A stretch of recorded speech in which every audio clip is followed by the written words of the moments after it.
అందరికీ నమస్కారం. నా పేరు వరసాల శ్రీనివాసరావు.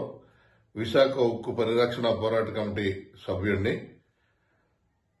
ముందుగా ఆంధ్రప్రదేశ్ ప్రజానికానికి నూతన సంవత్సర శుభాకాంక్షలు తెలియజేస్తూ విశాఖపట్నం స్టీల్ ప్లాంట్ పరిరక్షణ కొరకు సుమారు 1400 రోజులుగా జరుగుతున్నటువంటి ఉద్యమంలో అనేక ప్రాంతాల నుండి రాష్ట్ర వ్యాప్తంగా ఉమ్మడి తెలుగు రాష్ట్రాలతో పాటు దేశవ్యాప్తంగా అనేక మంది మేధావులు, కవులు, కళాకారులు, యువకులు, విద్యార్థులు, యువజన సంఘాలు, విద్యార్థి సంఘాలు పెద్ద ఎత్తున విశాఖపట్నం స్టీల్ ప్లాంట్ ప్రభుత్వ రంగంలో కొనసాగాలని చెప్పి వారి ఆకాంక్షను తెలియజేస్తూ 1400 రోజులుగా మాకు సహకరించిన వారందరికీ కూడా ఉక్కు పరిరక్షణ పోరాట కమిటీ తరఫున నూతన సంవత్సర శుభాకాంక్షలు, వారందరికీ ధన్యవాదాలు తెలియజేస్తున్నా.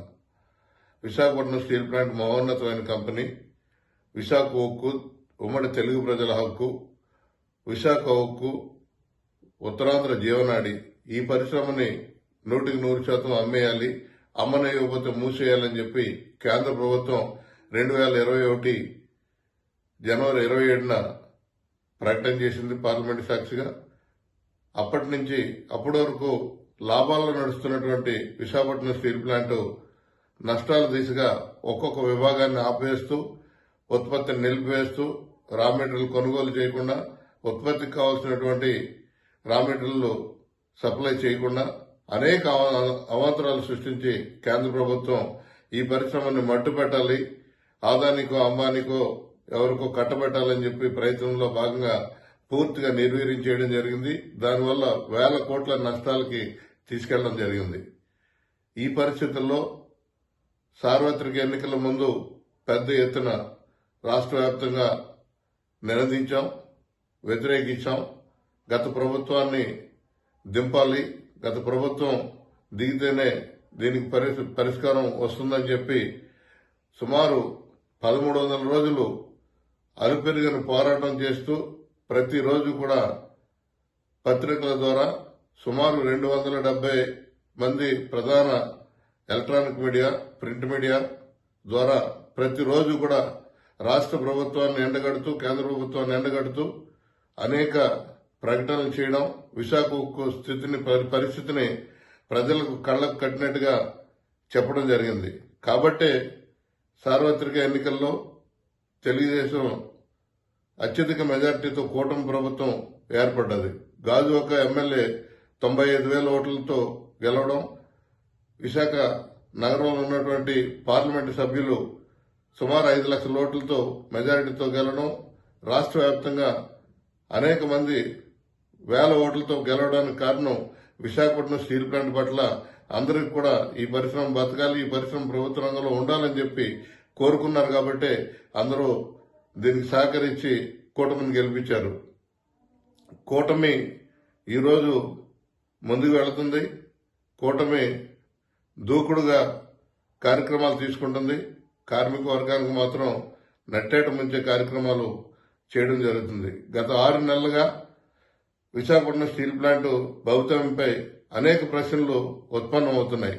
లాభాల్లో ఉన్న కంపెనీని గత బీజేపీ ప్రభుత్వం, వైసీపీ ప్రభుత్వం కావాలని చెప్పి దీన్ని నష్టాల వైపుకి తీసుకెళ్లి ముంచేయడానికి ప్రయత్నం చేస్తే సార్వత్రిక ఎన్నికల ముందు ఇప్పుడున్నటువంటి రాష్ట్ర గౌరవ ముఖ్యమంత్రి చంద్రబాబు నాయుడు గారు ఈ పరిశ్రమ త్యాగాలు, పోరాటాలు, బలిదానాలతో వచ్చింది, ఈ పరిశ్రమను కాపాడుకోవాల్సిన అవసరం ఉంది, గత ప్రభుత్వాలు నిర్వీర్యం చేసే నేను దీన్ని కాపాడుతానని చెప్పి హామీ ఇచ్చి హామీని నిలబెట్టుకోలేని పరిస్థితి వేళ ఏర్పడుతుంది. అనేక అనుమానాలకు తావిస్తుంది. అరకొరగా మరలా మెటీరియల్ ఇస్తున్నారు. ప్రతిరోజు కూడా సుమారు 80-90 కోట్లు, 100 కోట్లు కూడా సేల్ అవుతుంది. ఉత్పత్తి 14,000 నుంచి 15,000 మెట్రిక్ టన్నులు ఉత్పత్తి జరుగుతుంది. అయితే కార్మికులకి రావాల్సినటువంటి, ఉద్యోగులకు రావాల్సినటువంటి జీతాలు మాత్రం ఇవ్వకుండా తాసారం చేస్తూ వచ్చే నెల ఇస్తాం, పై వచ్చే నెల ఇస్తాం అని చెప్పి భయభ్రాంతులకు గురి చేయడం అన్నది, దీని వెనక కుట్ర ఏంటి అన్నది అర్థం కాని పరిస్థితి. మొన్న ప్రధానమంత్రిని కలిసినటువంటి రాష్ట్ర గౌరవ ముఖ్యమంత్రి గారు ఇంకా పెట్టని మెటల్ స్టీల్ ప్లాంట్ కి, నక్కపల్లి వస్తున్నటువంటి మెటల్ స్టీల్ ప్లాంట్ కి ఇతోధికంగా మైన్స్ సహకరించండి, మైన్స్ ఇవ్వండి అని చెప్పి వారిని కోరారు.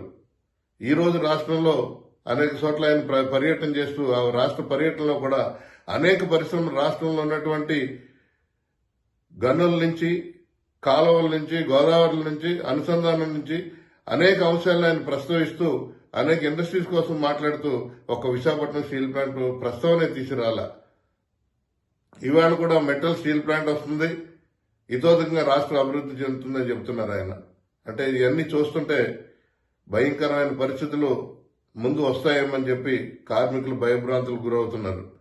ఈ పరిస్థితుల్లో 2 రోజుల క్రితం స్థానిక ఎంపీ భరత్ గారిని కలిసినప్పుడు ఆయన అనేక వ్యంగ్యాస్త్రాలేసి మరింత పోరాట కమిటీ సభ్యులకి ఆందోళన గురి చేయడం జరిగింది.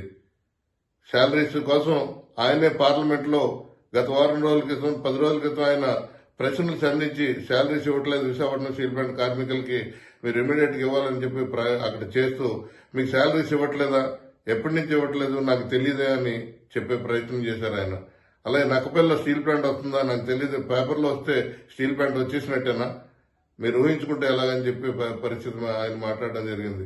ఇవన్నీ చూస్తుంటే కొంత స్థానికంగా మా సహకారంతో గెలిచినటువంటి ప్రజాప్రతినిధులే ఈ రకంగా వ్యవహరించడం అన్నది అత్యంత బాధాకరంగా ఉంది. విశాఖపట్నం స్టీల్ ప్లాంట్ ని ఏం చేయదలుచుకున్నారో రాష్ట్ర ముఖ్యమంత్రి ఒక ప్రకటన చేయాలి. ఉద్యోగుల వేతనాలు త్వరితగతిన ఇవ్వాలి ఇమీడియట్ గా. 4 నెలల నుంచి వేతనాలు లేకుండా, ఈవేళ గత ప్రభుత్వం వేతనాలు ఇవ్వకుండా రాష్ట్రంలో అనిశ్చితికి కారణమైందని చెప్పి మీరు వేళ ప్రకటన చేశారు. మరి ఈ విశాఖపట్నం స్టీల్ ప్లాంట్ లో 4 నెలలు